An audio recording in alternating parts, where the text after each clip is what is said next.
Olá, meus amigos, sejam bem-vindos ao vídeo desta semana do canal Atalaiando o Mundo.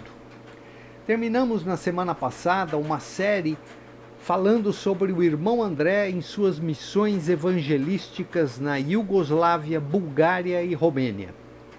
Imaginava nessa semana mudar o tema do vídeo falando sobre notícias mundiais ou sobre música. Entretanto, para mim tem sido inspirador contar essas histórias do irmão André, pois elas nos animam e incentivam a sempre depositarmos nossas esperanças somente em Deus. Neste mundo conturbado onde vivemos, é um alento vermos que não tão distante de nós no tempo, Deus continua escrevendo a história deste mundo porque Ele é soberano e nos dirigindo para a consumação de seu projeto de nossa redenção quando seu Filho retornar em glória. Espero que esses vídeos estejam sendo também para vocês inspiradores e estejam fortalecendo sua fé naquele que é a fonte de todo bem, amor e justiça, Cristo Jesus. Vamos iniciar hoje uma nova série, desta vez com o irmão André, entrando no coração do ateísmo soviético, a Rússia de Nikita Khrushchev, substituto de Stalin após a sua morte em 1953. Então, após a vinheta, iniciaremos este novo vídeo.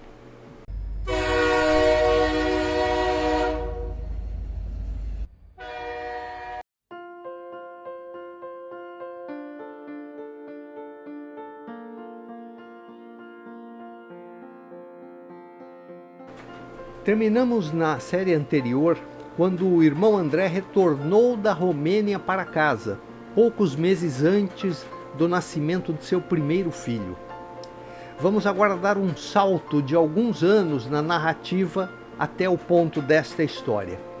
André já está com 3 filhos e o trabalho missionário, tendo crescido enormemente, demandava mais obreiros para continuar.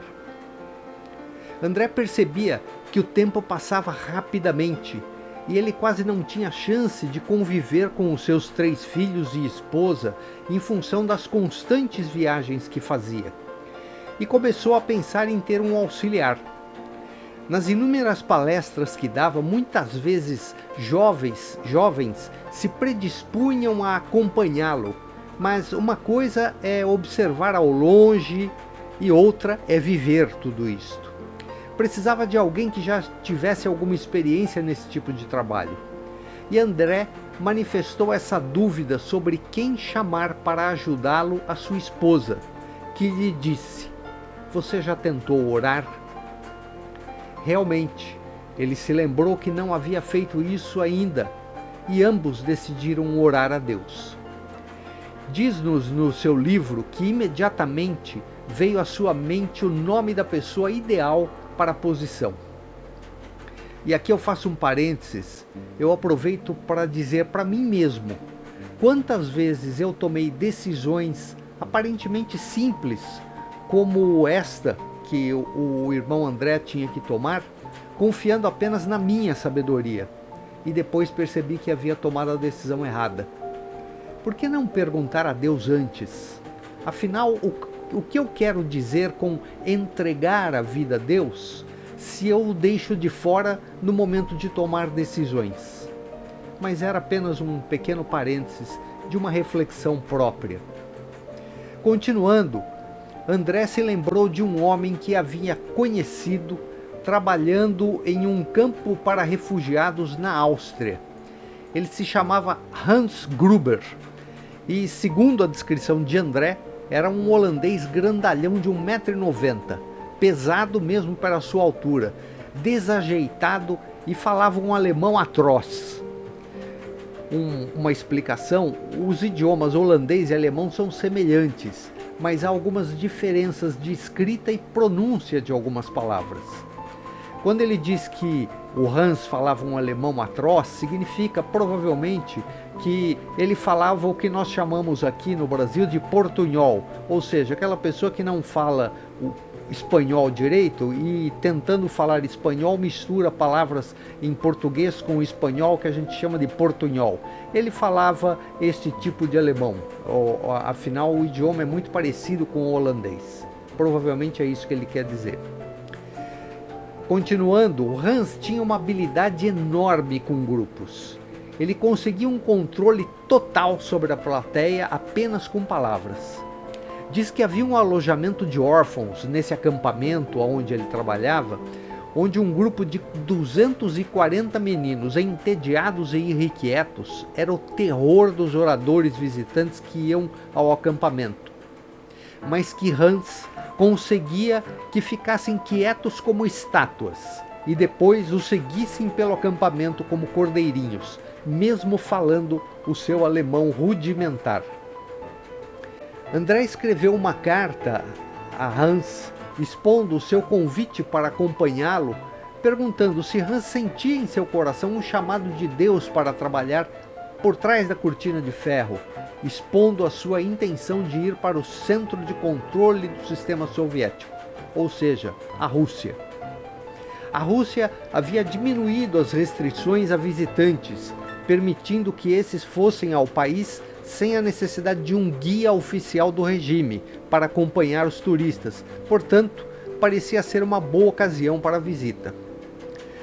Ele nos diz que a resposta de Hans veio quase imediatamente. Imediatamente, obviamente, para aquele tempo. Não existia e-mail, foi por carta. Mas vamos ouvir lendo as palavras do próprio irmão André. A resposta de Hans veio quase imediatamente. Ele estava pasmado. A minha sugestão fora para ele o cumprimento de uma antiga profecia. Quando ele estava no segundo ano ginasial, o último ano que ele estudara, ele tinha uma estranha sensação toda vez que olhava para o mapa da Rússia.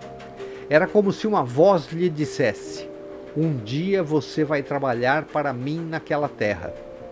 E desde então, escreveu ele, comecei a estudar russo para estar pronto quando a hora chegasse. Agora já falo bem o russo, quase tão bem quanto o alemão. Quando é que nós vamos? André, então, põe-se a resolver algumas questões práticas necessárias para a viagem, como, por exemplo, um carro novo, por dois motivos. Primeiro, o Fusca já não aguentaria mais uma viagem como aquela, já tinha atingido seu limite. E segundo, o corpanzil de Hans, que dificilmente se ajeitaria no pequeno espaço do Fusca lotado de malas e caixas com bíblias, mais roupas, barraca, fogareiro e etc. Decidiu comprar uma perua Opel nova. Assim, teria mais espaço para bagagem e poderiam dormir na perua, o que seria vantajoso. Sabia que Hans não dirigia, mas cria que poderia ensiná-lo com o tempo dele tirar a carta antes da viagem. Mas, depois de 6 horas tentando ensiná-lo, percebeu que ia demorar um pouco mais do que imaginava. No dia da partida, ele ainda não havia conseguido tirar sua habilitação, mas André também sabia que na cortina de ferro não era obrigatório ter licença para dirigir, desde que estivesse acompanhado por alguém que fosse habilitado. Despediu-se dos filhos e da esposa, com o carro lotado, com algum peso excedente, e partiram. Ainda na Alemanha, achou que seria bom Hans treinar mais um pouco na direção antes deles entrarem na Europa Oriental, e deixou-o dirigir mais um pouco, mas a tentativa durou apenas 5 quilômetros, pois Hans andava tão devagar que havia uma fila de carros e caminhões atrás deles. Mas o que ele tinha de demorado para aprender a dirigir, pelo contrário, sua coragem era exemplar. Ficaram um tempo em Berlim na casa de amigos, e eles ofereceram mais bíblias em russo para levarem. E André estava preocupado porque a quantidade de coisas que já estavam no carro, era uma montanha de coisas, levantaria suspeitas. Mas Hans antecipou-se e disse que sim, claro que levariam. Afinal, se fosse para serem presos por levarem bíblias, que fossem por terem levado muitas bíblias. Quando estavam de saída, um outro grupo de amigos chegou com mais uma caixa de papelão com bíblias em ucraniano. E como não coubessem mais no carro, foram no colo de Hans.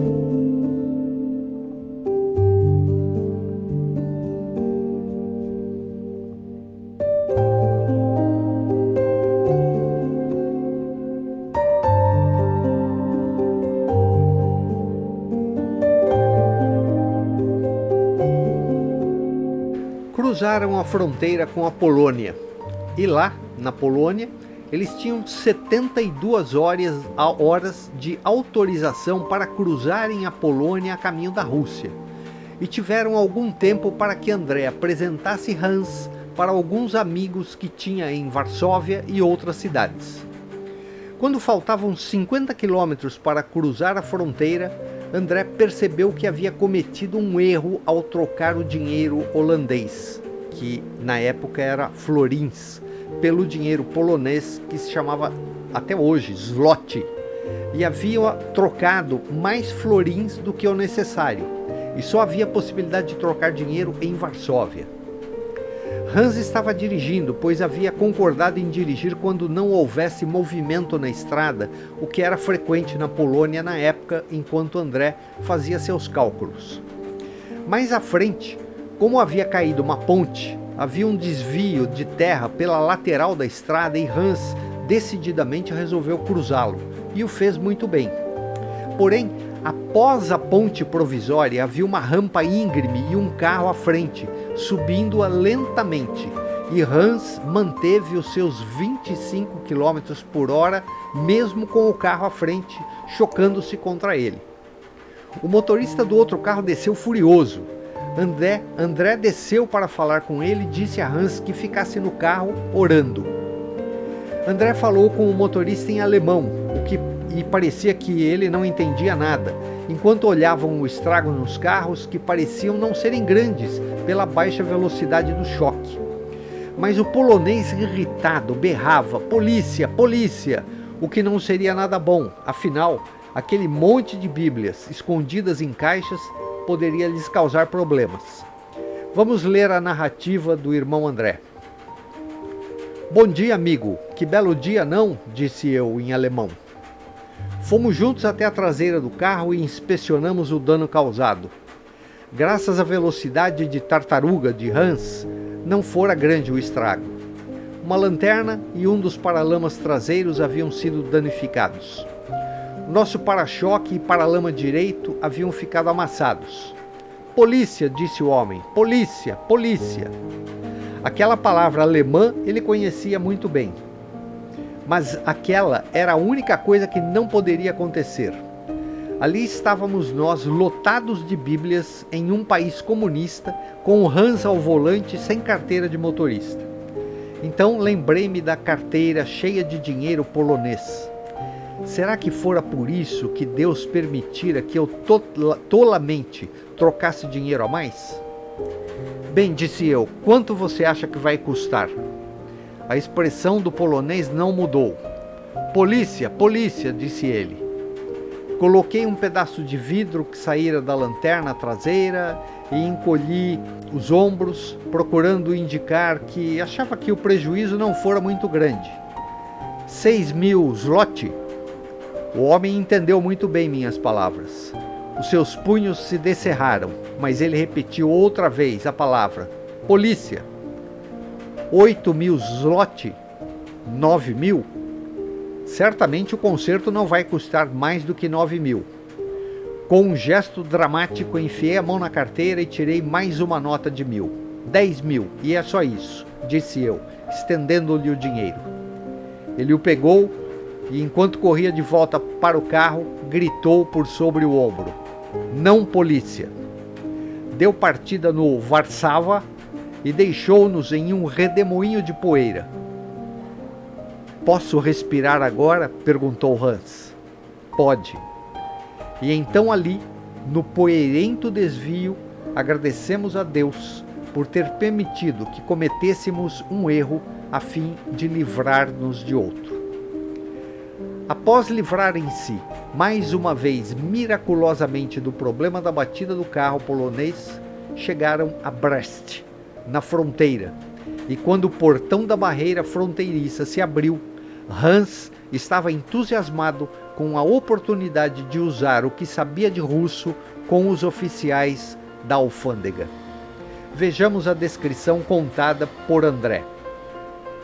Duvido que eles tenham entendido mais que uma palavra em 10, mas sentiram-se tremendamente lisonjeados pelo fato de Hans estar fazendo aquele esforço. Nosso carro devia ser um dos primeiros que entravam sem guia da Intourist, que era a empresa que era obrigatório ter um guia russo acompanhando os turistas, né? Então o carro deles devia ser um dos primeiros que entravam sem um guia oficial. Os guardas estavam interessados em seu novo trabalho de inspecionar nossos documentos e ficaram muito alegres quando lhes apresentamos dólares americanos para serem trocados. A Rússia e os Estados Unidos trocam insultos, disse um dos guardas em inglês, dando uma piscadela.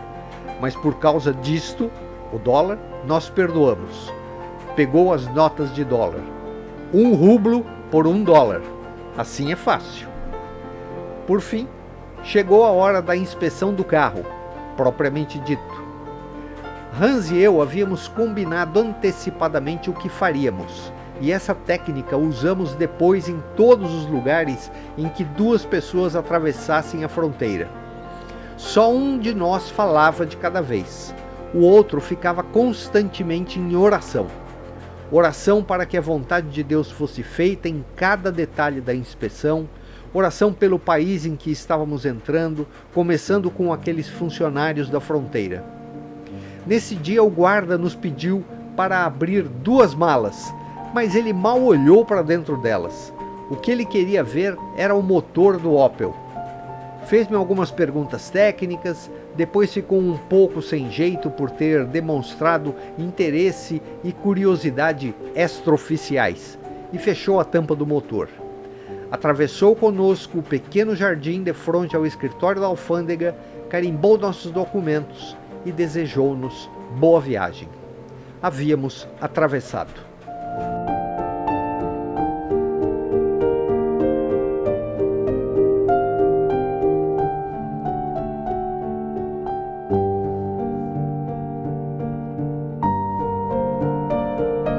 Como disse o apóstolo Paulo em 1 Coríntios 12, de 7 a 11, a cada um, porém, é dada a manifestação do Espírito visando ao bem comum. Pelo Espírito, a um é dada a palavra de sabedoria, a outro, pelo mesmo Espírito, a palavra de conhecimento, a outro, fé, pelo mesmo Espírito, a outro, dons de curar, pelo único Espírito, a outro, poder para operar milagres, a outro, profecia, a outro, discernimento de espíritos, a outro, variedade de línguas, e ainda a outro, interpretação de línguas. Todas essas coisas, porém, são realizadas pelo mesmo e único Espírito, e ele as distribui individualmente a cada um como quer. Quem nos dá esses dons é Deus, através do seu Santo Espírito, e é Ele que nos capacita, nos dá a coragem e a força para realizar, e até os recursos materiais e humanos.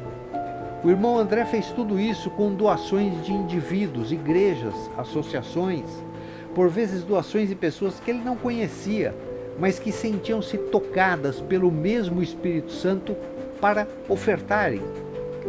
E até, como eu disse, para colocar recursos humanos disponíveis para o trabalho, como nós vimos nessa história de hoje, pois o irmão André precisava de alguém para ir para a Rússia e escolhe uma pessoa que ele conhecia, que por acaso, com muitas aspas, sonhava desde a infância em fazer trabalho missionário na Rússia, exatamente onde o irmão André havia decidido visitar.